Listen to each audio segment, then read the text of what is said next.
আসসালামু আলাইকুম ওয়া রাহমাতুল্লাহি ওয়া বারাকাতুহু। আজকে আমরা আলোচনা করব স্বপ্নে কোনো ব্যক্তি যদি মসজিদের নিজে নামাজ পড়তে দেখে এর ব্যাখ্যা কি, অথবা মসজিদের মধ্যে বসে কোরআন পড়তে দেখার ব্যাখ্যা কি। আলোচনা বুঝতে সাথেই থাকবেন। যারা এখনো চ্যানেলটি সাবস্ক্রাইব করেননি সাবস্ক্রাইব করতে ভুলবেন না। সাথে যুক্ত আছে আমি মুফতি জুবাইর ইমাম।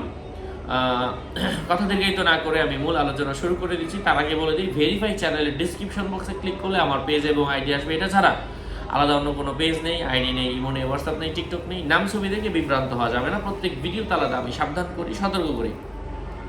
যাই হোক, স্বপ্নে মসজিদে নামাজ পড়া অবশ্যই মনের আশা পূরণ হওয়ার আলামত। ঠিক মসজিদে বসে কোরআন পড়তে দেখা, এটাও মনের আশা পূরণ হওয়ার আলামত বুঝতে হবে।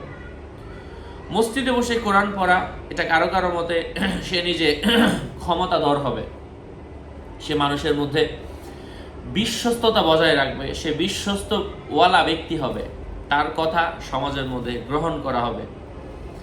স্বপ্নে কোনো ব্যক্তি যদি মসজিদ ছেড়ে দূরে কোথাও চলে যেতে দেখে, এর অর্থ হচ্ছে সে নিজে গুমরা হওয়ার সম্ভাবনা, সে নিজে পথভ্রষ্ট হওয়ার সম্ভাবনা বুঝিয়ে থাকে।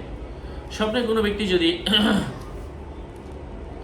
মসজিদের মধ্যে দান করতে দেখে, তার মনের আশা পূরণ হওয়ার আলামত, সে সম্মানিত ব্যক্তি হবে, আল্লাহ পাকের পক্ষ থেকে তার উপর সাহায্য এবং বরকত আসার সম্ভাবনা রয়েছে।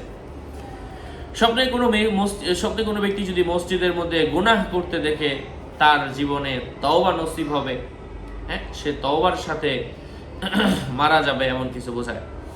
আশা করছি বুঝতে পেরেছেন। আরও আপডেট পেতে সাথেই থাকবেন। সকলের মঙ্গল কামনা করে এখানে শেষ করছি। দেখা হবে অন্য কোনো ভিডিওতে।